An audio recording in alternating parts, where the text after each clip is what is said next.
Assalamualaikum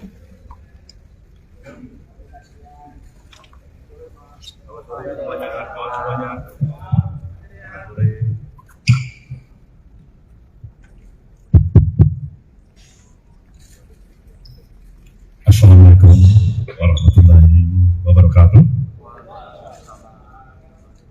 Selamat sore dan salam sejahtera untuk kita semuanya. Saudaraku, rekan-rekan pers yang saya hormati, suasana sore hari ini pasti satu suasana yang berbeda dari suasana pertemuan-pertemuan kita di tempat ini dari beberapa kali pertemuan dengan kawan-kawan semuanya. Sejujurnya harus saya katakan, dalam kapasitas saya, baik secara pribadi maupun selaku Ketua Umum Dewan Pimpinan Pusat Partai Nasdem, beserta dengan seluruh jajaran DPP yang ada pada sore. Dan tentu juga tidak terlepaskan dari seluruh selagor, baik Dewan Pimpinan Wilayah, Dewan Pimpinan Daerah, sampai DPRD Partai Nasdem seluruh Indonesia. Kami dalam suasana penuh keprihatinan, kesedihan yang sukar untuk kami tutupi. Kami berupaya untuk menutupi ini. Kami berupaya untuk kami tetap tegar, bisa tersenyum dengan teman-teman semuanya. Kami upayakan itu. Tapi kalau teman-teman bisa memahami, sesungguhnya apa yang ada dalam nurani dari pribadi saya, ada kesedihan, keperihan hati, tidak seperti biasanya. Saya memahami kasus seperti ini bukan yang pertama kali dihadapi oleh partai ini, tapi untuk hal yang terjadi kali ini kepada Sekretaris Jenderal DPP Partai Nasdem, saudara kami Joni Plate, saya harus katakan sekali lagi, kami berduka untuk ini. Saudaraku semuanya, ditetapkannya saudara Joni Plate sebagai tersangka itulah merupakan bahagian dari proses hukum yang harus dilalui. Apa sikap Nasdem? Jelas tidak pernah berbeda. Dari komitmen awal partai ini didirikan, kami ingin tetap berada di garda terdepan, ingin menegakkan prinsip-prinsip hukum yang berkeadilan untuk terus dari waktu ke waktu. Kita berikan penghormatan sebagaimana mestinya kita sebagai warga negara yang baik.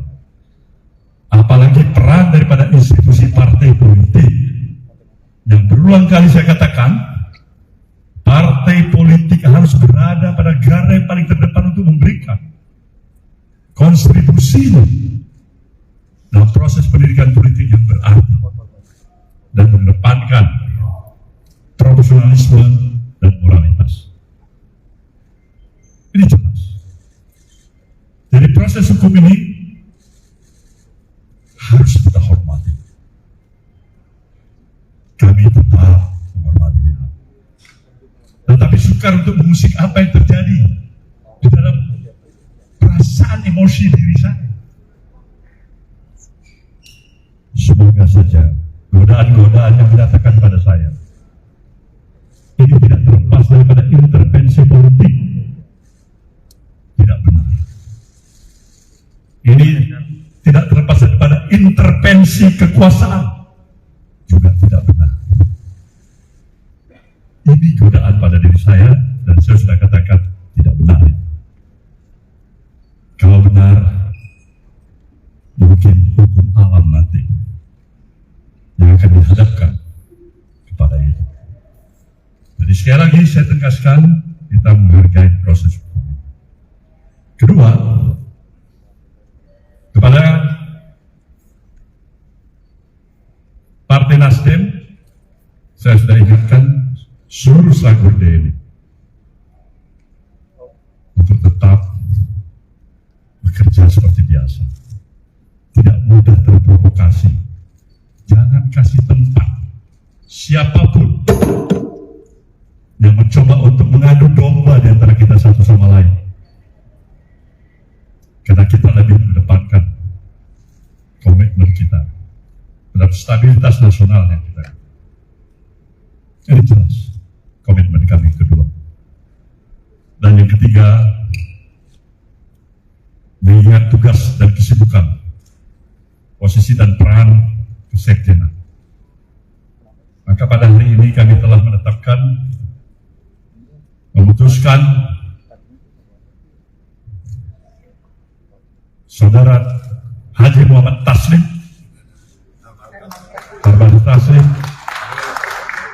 sebagai pelaksana tugas kesekjenan sekjen.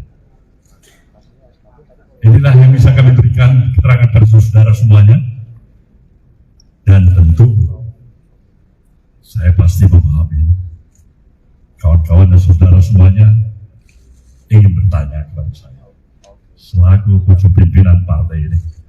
Saudara boleh bertanya apa saja.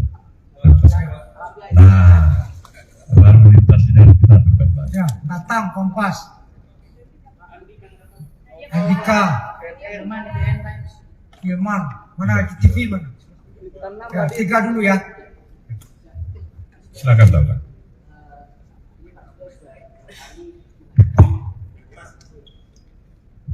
Siap. Mohon izin Pak Surya dan jajaran elit Partai Nasdem.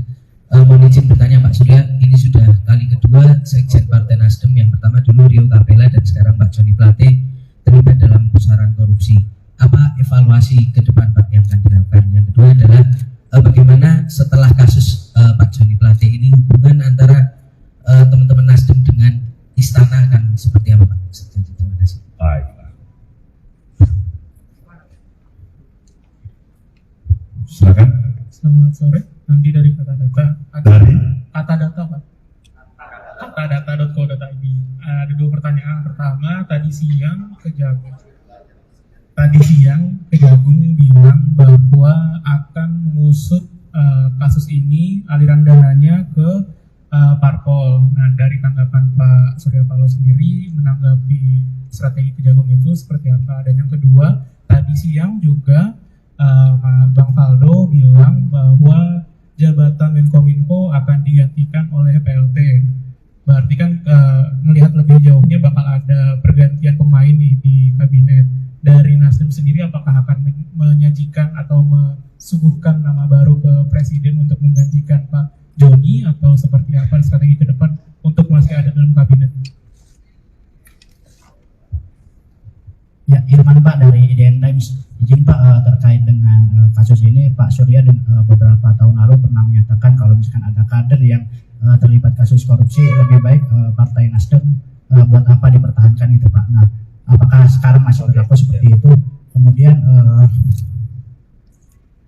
ini kan kemungkinan Pak Joni akan direshuffle Pak. Nah itu jumlah menteri dari Nasdem apakah akan berkurang atau tetap itu Pak? Dan apakah akan ada bantuan hukum untuk Pak Joni? Terima kasih Pak. baik. Jadi ada 2 peristiwa. Dua-dua sekjen. Yang satu kasus 200 juta rupiah. Dia masuk tahanan untuk sekian tahun. Kasus gratifikasi. Dia telah menyelesaikan kewajibannya. Dan sekarang menjadi warga negara bebas. Yang kedua, Joni Plate. Terserah pendalaman pembuktian yang mungkin di dalam nanti. Tapi hari ini saya simak baik-baik keterangan daripada Kapus Pertu. Ada pengakuan yang menyatakan dia meminta agar diberikan 500 juta untuk anak-anak setiap bulan dengan proyek kerugian negara yang 8 triliun. Nah, kalau tidak ada pendalaman lebih lain untuk menemukan bukti-bukti yang lebih memberatkan, ya semakin sedih lagi kita. Terlalu mahal ya untuk diborgol dalam kapasitas dirinya.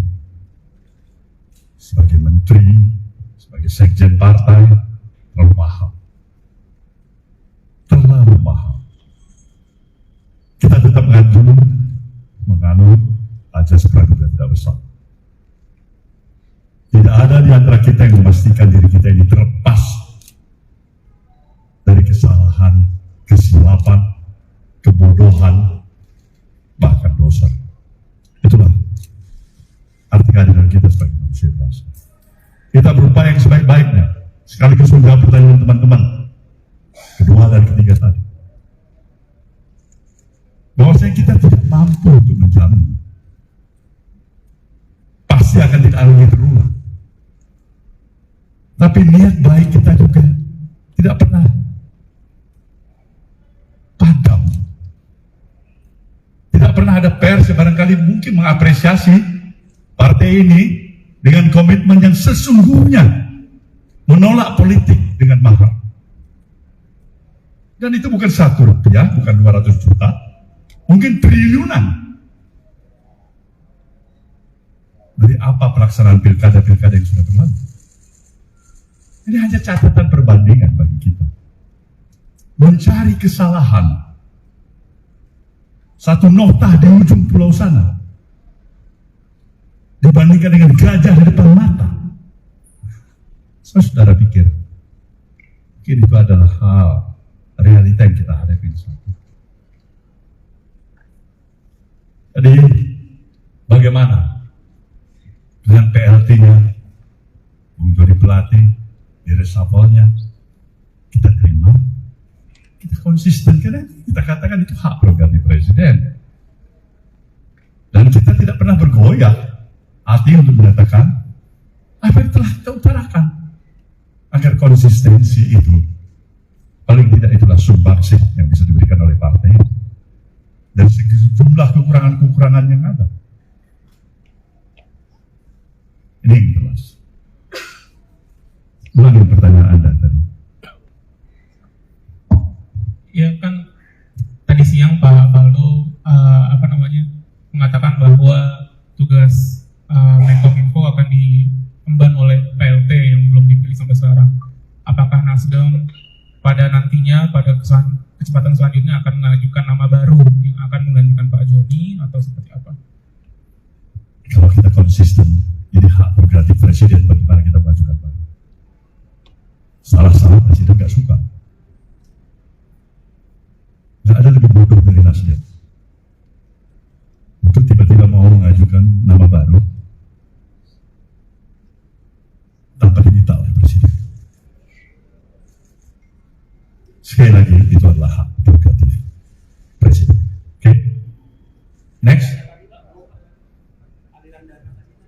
Aliran dana ini bagus. Ini yang memang dikehendaki oleh partai ini. Partai ini menginginkan transparansi yang seutuhnya.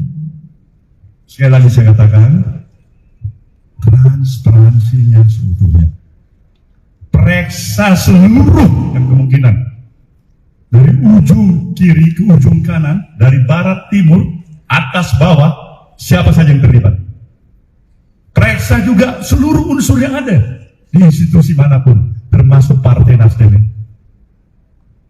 Nasdem welcome itu. Kita menyambut ini. Dan berikan juga hukuman yang setimpal. Tanpa ada lex spesialis dalam pengertian privilege. Si A boleh diperiksa, si C tidak boleh diperiksa. Semakin sedih lagi kita. Semakin sedih. Tapi kalau transparansi itu dilakukan dengan kemampuan profesionalisme Kejaksaan Agung kita yang bebas juga dari intervensi siapapun dan juga kepentingan politik dari manapun, kenapa kita tidak berikan dukungan sepenuhnya? Jadi kalau kawan-kawan tanya Nasdem memberikan dukungan sepenuhnya atau setengah, saya bilang totalitas kita akan berikan dukungan itu agar semua kita tuntaskan. Kalau enggak, sia-sialah kita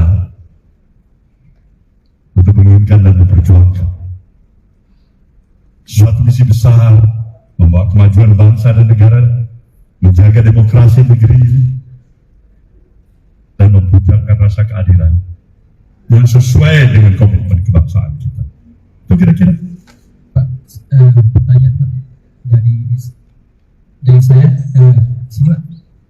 Ramli dari Times Indonesia, saya pengen minta tanggapannya dari Pak Surya tentang yang sudah ramai di media sosial. Ini kan sudah dikomentari oleh semua masyarakat Pak, bahwa kasus ini ada intervensi dari kekuasaan dan salah satunya karena ada pandangan politik yang berbeda antara Pak Surya Paloh, mungkin ya kedua Anies dan pemerintah mungkin ke salah satu kandidat. Mungkin itu Pak, bagaimana tanggapannya Pak? Tanggapan saya ini sebenarnya harus mengkaji ulang. Apakah itu benar? Saya pikirkan ulang. Di dalam proses itu saya berkontemplasi. Sampai sejauh ini saya berpikir positive thinking, nggak ada itu intervensi.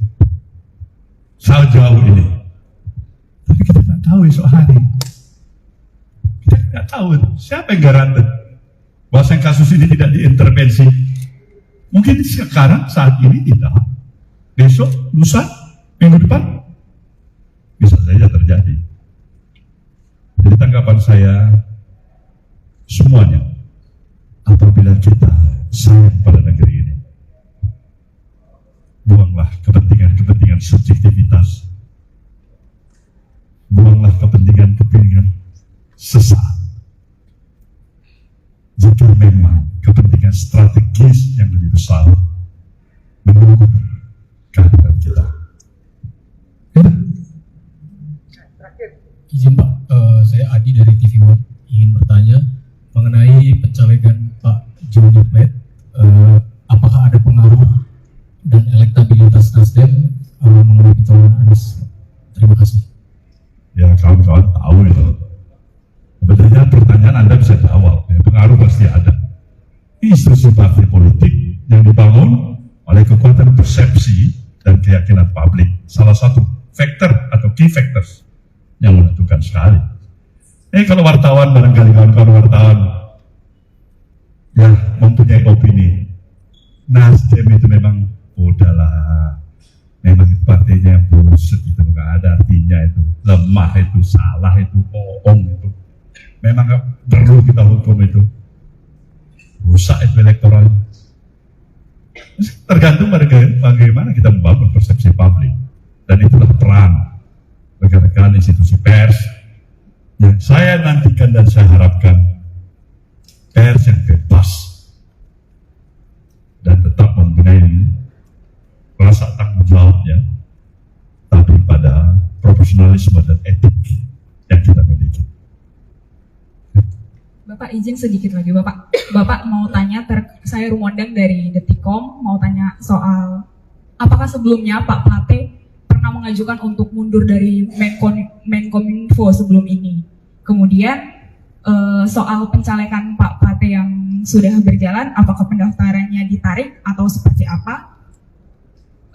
Kemudian tadi soal bantuan hukum kepada Pak Plate terkait hal ini seperti apa? Terima kasih.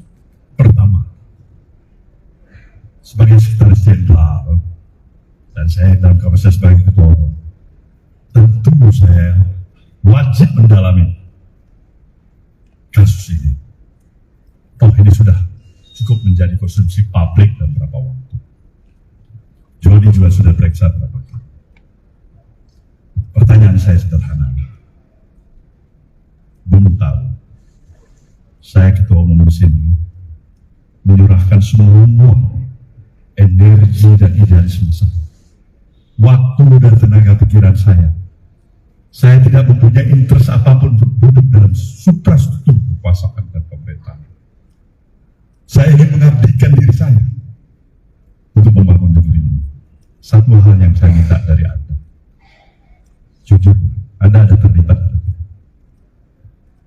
Hal yang prinsipil sekali.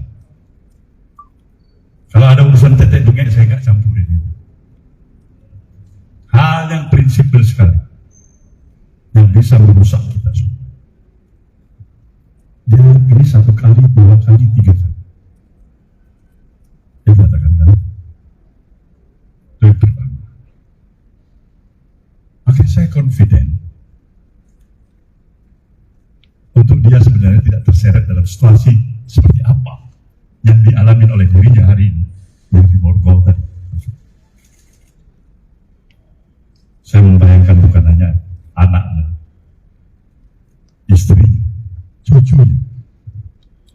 Itu barangkali yang menyentuh rasa human hati saya. Tapi itulah konsekuensi yang juga harus dibayar. Kedua, mengenai masalah pencalekan. Ini kita akan konsultasikan dengan KPU. Kalau memang KPU menyatakan oke, kita masih mengajukan ajas presumption of innocence. Praduga tidak bersalah. Jelas itu. Bantuan hukum wajib. Kawan-kawan di luar partai aja kalau memang minta bantuan hukum kita kasih. Apalagi sekretaris jenderal partai. Kewajiban kita untuk memberikan. Baik, kawan-kawan semuanya. Satu Pak. Selamat sore. Terima